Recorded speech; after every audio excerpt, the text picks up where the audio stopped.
নমস্কার বন্ধুরা, কেমন আছেন সবাই? রুনুদির প্যাশন চ্যানেলে আপনাদের সবাইকে স্বাগত জানাই।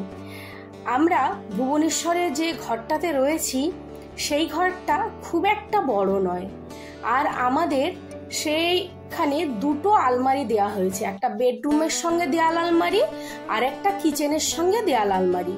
তো আজ আমি সেই আলমারিগুলো কিন্তু গোছাবো। এবার আমি এই শোকেসটা গোছাবো। আর যদি আমার ভিডিওটা আপনাদের ভালো লাগে তাহলে আমার ভিডিওতে একটি লাইক দেবেন, আর যদি আমার চ্যানেলে নতুন বন্ধু হয়ে থাকেন তাহলে প্লিজ প্লিজ প্লিজ বন্ধু আমার চ্যানেলটি সাবস্ক্রাইব করবেন। তাহলে চলুন ঝটপট আমার সুবিধে মতো শোকেসটা সুন্দর করে গুছিয়ে ফেলি। পুরো লন্ডভন্ড হয়ে আছে এই পোর্শনটা, পুরো আজকে আমি গোছাবো। গোছানোর পরে কিন্তু আমার বরের সঙ্গে আমি মার্কেটে যাব। এই যে পাল্লা দেয়া কি সুন্দর দুটো দেয়াল আলমারি আমাদের এখানে দেওয়া হয়েছে। এই দেয়াল আলমারির মধ্যে আমরা মশলাপাতি, বাসন কোসন সমস্ত জিনিসপত্র এই দেখুন কেমন লন্ডভন্ড করে রেখে দিয়েছি। এখন গোছানো করছি, বসে বসে আজকে এই গোছানোগুলো করব। সুন্দর করে এই শোকেসটা আজকে গোছাবো। তো পুরো গুছিয়ে নেব। গোছানোর পরে আজকে 1 নম্বর মার্কেটে যাব, গিয়ে বাজার করব আর একটু ঠান্ডা লস্যি খাবো, টুকটাক বাজার করে নিয়ে আসব। তো শোকেসটা আমি এইভাবে গুছিয়ে নিয়েছি আমার সুবিধে মতো। হাতের সামনে যেটা রাখলে ঝটপট আমার কাজের সুবিধে হবে সেই অনুযায়ী কিন্তু আমি সুন্দরভাবে শোকেসটাকে গুছিয়ে নিয়েছি।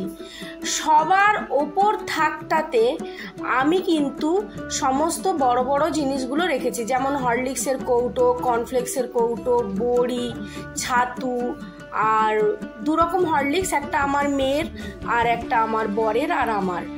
আর এই থাকটাতে আমি ময়দা, বিস্কিট, আর এই পাশটায় আমার মেয়ের হেয়ার স্পার জিনিসপত্র, হেনা, গায়ে মাখা সাবান, কাপড়ে কাচা সাবান, স্যানিটাইজার, আমার বরের দাড়ি কাটা যন্ত্র, এই সব রেখেছি। সুবিধে মতো গুছিয়ে নিয়েছি যাতে ঝটপট হাতের সামনে সব জিনিসগুলো চাইলেই আমি পেতে পারি। তারপরে এই থাকগুলোতে আমি মশলার কৌটোগুলো রেখেছি, এই ডাব্বাটার মধ্যে রেখেছি যাতে আমার খুব সুবিধে হয়। আর এখানে আইসক্রিমের কৌটো রেখেছি, আর ঠিক এই সাইডটায় রেখেছি ব্যাগ, প্লাস্টিক, আমার ভিডিও করার স্ট্যান্ড। আর এই থাকটায় রেখেছি বড় বড় বাসনগুলো, মিক্সার গ্রাইন্ডার আর প্রেসার কুকার, চালের ডাব্বা আর আটার ডাব্বা। আর একদম নিচের পোর্শনে আমি রেখেছি বাসনপত্রগুলো, চামচ, গ্রেডার আর কৌটো, বোতল, এই আর মিক্সির বাটি। এইভাবেই গোছানোটা কমপ্লিট করে নিয়েছি। তো আমি এখন 1 নম্বর মার্কেটে যাওয়ার জন্য রেডি হয়ে গেছি। অফিস থেকে এসে আমার হাজবেন্ড ওখানে দাঁড়াবে, কি কি কিনবো আপনাদের সবাইকে দেখাবো। 1 নম্বর মার্কেটটা আমি আগেই দেখিয়েছি, তো আজকে আবার একটা জিনিস কিনবো। রুটি বানানোর পরে এত থকে গেছি যে পুরো স্নান করে রেডি হয়ে এখন যাচ্ছি। আর রাস্তায় মোটামুটি লাইট রয়েছে, আশা করি ওর যাওয়ার আগেই আমি পৌঁছে যাব। দেখা যাক কে আগে যায়। চড়ক সংক্রান্তির সময় যখন বাড়ি গেছিলাম আমাদের ওই দিকে দেখেছি গাছে কিন্তু সেরকম ভাবে আম হয়নি, কিন্তু এই দিকে দেখুন প্রত্যেকটা গাছে কি আম হয়েছে, পুরো ভর্তি ভর্তি আম হয়েছে। আমাদের ওখানে দেখলাম গাছের পাতাগুলোতে কেমন যেন পোকা লেগে গেছে। যাই হোক, আম দেখতে দেখতে পৌঁছেও গেলাম আর অটো ধরে নিলাম। অটো ধরে আমাদের রাজমহলে এসে নামতে হয়, তারপরে ওখান থেকে 2 মিনিট হেঁটে 1 নম্বর মার্কেট। আর রাস্তায় দেখেছেন তিরঙ্গা, অর্থাৎ আমাদের যে জাতীয় পতাকার রং দিয়ে কি সুন্দর লাইটিং করেছে, এত দুর্দান্ত লাগছিল। অটোতে বসে বসে খুব একটা ভালোভাবে ভিডিওটা করতে পারলাম না, যেটুকু করলাম আপনাদের সঙ্গে শেয়ার করলাম। তো আমি 1 নম্বর মার্কেটে পৌঁছে গেছি। আমার আসার আগে আমার বর এসে দাঁড়িয়ে আছে, ওই দেখুন দূরে কেমনও দাঁড়িয়ে রয়েছে। আমাকে কিন্তু ও এখনো দেখতে পায়নি। যাই হোক, এবার আমি ওকে ডেকে নিয়ে মার্কেটে ঘোরা শুরু করলাম। যেটা কেনার জন্য আমি এসেছিলাম সেই দোকানে পৌঁছে গেলাম। মার্কেটে সমস্ত রকম জিনিসই পাওয়া যায়, একটু ঘুরে ঘুরে কিনতে হয় কারণ মার্কেটটা অনেক বড়। আর পরপর সমস্ত দোকানগুলো রয়েছে, যেখানে কাঁচের দোকান তো পুরো কাঁচের দোকান, যেখানে ঠাকুরের জিনিসপত্রের দোকান তো সেখানে পুরো ঠাকুরের জিনিসপত্রের দোকান, যেখানে ঠাকুরের খাবারের দোকান তো সেখানে পুরো ঠাকুরের খাবারের দোকান, আর কোথাও ফলের দোকান একসঙ্গে, আবার কোথাও সবজির দোকান। তো আমার মোটামুটি বিভিন্ন রকম জিনিস দেখার পরে একটা জিনিস পছন্দ হয়েছে, তবে কি আমি নিয়েছি সেটা কিন্তু বাড়ি গিয়ে আপনাদের দেখাবো। আমার কেনা হয়ে গেছে, এবার আমার বাড়ি চলে আসার কথা, কিন্তু আমার বর দেখছি অর্ধেক মার্কেটটা আমাকে আজ ঘুরিয়েই ছাড়বে। ও সামনে সামনে এগিয়ে এগিয়ে চলে যাচ্ছে আর আমি পেছন পেছন যাচ্ছি, বুঝতেই পারছি না ও এখন আমাকে কোথায় নিয়ে যাচ্ছে। ওর পেছন পেছন যাই, দেখি ও কোথায় নিয়ে যায়। জিনিস তো আমার কেনা হয়ে গেছে, যেটা কেনার জন্য এসেছিলাম, কিন্তু ও হয়তো কিছু কিনবে, সেই কারণে আমায় সেই দোকানে নিয়ে যাচ্ছে। আর দেখছেন এখানে কত রকমের শাড়ি, কত রকমের জিনিস। তবে হ্যাঁ, আমরা বাঙালিরা যে ধরনের শাড়ি পরি, এখানে কিন্তু একটু অন্য ধরনের শাড়ি এরা পরে। নিশ্চয়ই আপনারা জানেন যে উড়িষ্যাতে কটকি প্রিন্টের জিনিস বেশি চলে। এখানে দেখছি কটকি প্রিন্টও রয়েছে, আবার অন্যান্য জিনিসও এখানে রয়েছে, আর পর্দার দোকান। তো আমরা এখন চলে এলাম ঠাকুরের খাবারের দোকানে, দেখা যাক কি নেওয়া যায়।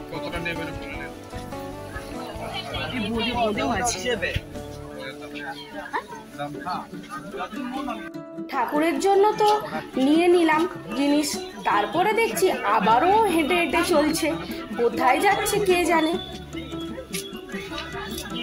ও, এইবারে বুঝতে পারলাম ও এসেছে সবজির মার্কেটে। হ্যাঁ, আমার বর যেহেতু সবজি খেতে ভালোবাসে, তো সবজিটা ওর খুবই প্রিয় জিনিস। আর এই দেখুন কিরকম বড় বড় বস্তায় করে সব খোসা সহ ভাজা বাদাম। তারপরে সবজির মার্কেটটা ঘুরে ঘুরে দেখছি কি কি সবজি নেওয়া যায়। তো এত ধরনের সবজি আর এত এত সবজি এখানে বিক্রি হচ্ছে, আমি একবার যদিও দেখেছি, কিন্তু পুরো মার্কেটটা তখন ঘুরিনি। আজ পুরো সবজির মার্কেটটা ঘুরে আমার দুর্দান্ত লাগলো, এবং বিভিন্ন ধরনের শাকও এখানে পাওয়া যায়। আর সবচেয়ে অবাক করা কাণ্ড কি জানেন, এখানে সারা বছরের সবজি এখানে পাওয়া যাচ্ছে। এরপরে আমার বর চলে এলো আদা রসুনের দোকানে। তখনও আমি জানতাম না যে আমার জন্য কিন্তু আরও একটা সারপ্রাইজ এখানে অপেক্ষা করছিল। দেখুন এখানে শীতকালের সবজিগুলোও পাওয়া যাচ্ছে, এইটা আবার আমার জানা ছিল না। আমি ভাবছিলাম একটু মোমোর ভিডিও বানাবো, তারপর ভাবছিলাম এখন তো আর শীতকাল নয়, আর পেঁয়াজ কলি আর পেঁয়াজ গাছ এগুলো তো পাওয়া যাবে না। তারপরে দেখছি না, সবই এখানে পাওয়া যাচ্ছে। সবজি বাজার করছে তো, তাই মনের আনন্দে হাসি দিয়ে চলছে। সব টমেটো নিবে নাকি?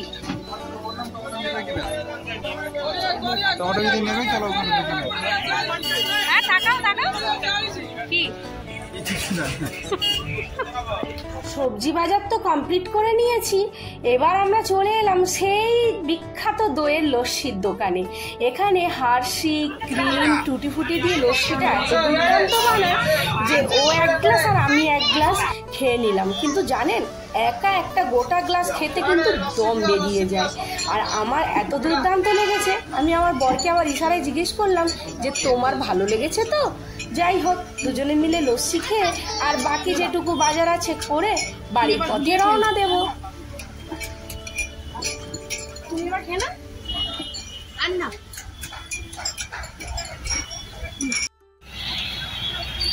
ও, এটা ভালো করে আসছেই না সামনে, উপর করে তুললেও আসবে না, আসছে না। এই যে এত সবজি বাজার করে নিয়ে এসছে, তাই আমার বরের মুখে কি হাসি।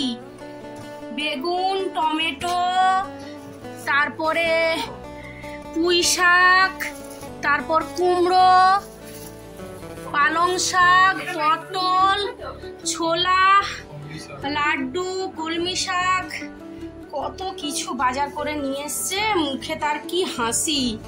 হাসিটা কেমন হচ্ছিল? যেটা কেনার জন্য গেছিলাম, এই জিনিসটা কেনার জন্য গেছিলাম, কিন্তু ভালো করে ধর, পড়ে গেলে এক্ষুনি সব জলে। এটা 1.5 লিটার মাপের, এটাতে দই বসাবো। অ্যাকচুয়ালি কি জানো তো, অ্যালুমিনিয়ামের বাসনে দই বসিয়েছিলাম, দেখলাম পুরো বাসনটার মধ্যে দাগ দাগ হয়ে গেছে, তাই আজকে গিয়ে ওটা নিয়ে এলাম। ওটাতে দই পাতবো। টক দই রেসিপি আর মিষ্টি দই রেসিপি দুটোই দেখাবো, কত ঝটপট 10 মিনিটের মধ্যে বাড়িতে সুন্দর দই বানানো যায়। এখানে নর্মালি টক দইটা পাওয়া যায়, কিন্তু মিষ্টি দইটা অতটাও পাওয়া যায় না। তো আমি মিষ্টি দই রেসিপিটা এখানে বানাবো। আর এই দেখো, ছোলা ভাজা এনেছি, লাড্ডু এনেছি, আর বোঁদে মিষ্টি এনেছি। এই যে বোঁদে মিষ্টি এনেছি। বোঁদে যদিও আমি নিজেই বানাই, তো আজকে আর গরমের মধ্যে বানাতে ইচ্ছে করলো না, তাই কিনে নিয়ে এসেছি। দেখি খেয়ে কেমন লাগে, ভালো না লাগলে নিশ্চয়ই আবার বাড়িতে বানাবো। যাই হোক, ভিডিওটা তবে আজকে এখানেই শেষ করছি। যদি ভিডিওটা ভালো লাগে তাহলে একটা লাইক দেবেন, আর যদি আমার চ্যানেলে নতুন বন্ধু হয়ে থাকেন তাহলে প্লিজ বন্ধু আমার চ্যানেলটা সাবস্ক্রাইব করবেন। তো চলুন বন্ধুরা, আজকের মতো বিদায় নিচ্ছি। সবাই ভালো থাকবেন, সুস্থ থাকবেন, সাবধানে থাকবেন। Tata, bye bye.